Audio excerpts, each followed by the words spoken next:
E rapaziada, começando mais esse vídeo pra vocês, mano, de dica, tá ligado? Hoje, mano, dar uma dica pra vocês aí, tá ligado? Que quando tá corroendo, parece que tem um barulho esquisito no freio quando tá andando, parece ter um ferro roendo com o outro. E hoje tá mostrando uma dica pra vocês que às vezes a pessoa acha ali e tal, que pode ser que seja, ó, moto barulhento. Pode ser que seja pastilha de freio, mas às vezes nem sempre é a pastilha de freio, rapaziada, entendeu? Às vezes pode ser que seja outra coisa. Ai, meu Deus do céu.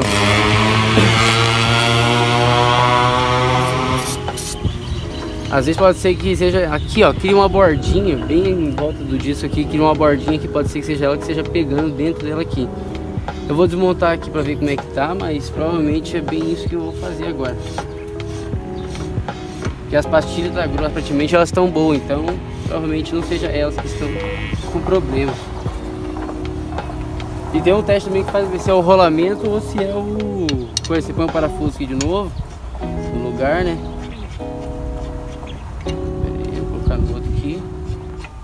E girar para ver se é o rolamento. Como eu deixei engatado e desengatar.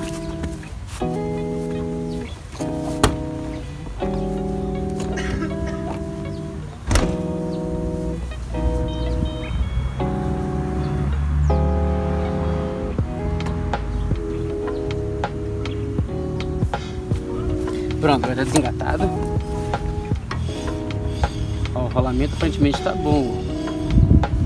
Então, vou ter que desmontar aqui dois parafusinhos aqui atrás, 13.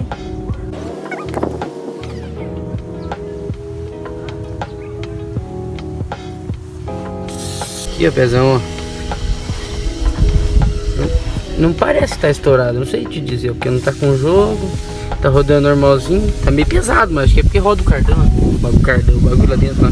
Então, pessoal, aparentemente era isso. Então, de um banho na pinça de enferrujante, as pastilhas de freio eu olhei tão boa que você tem que olhar.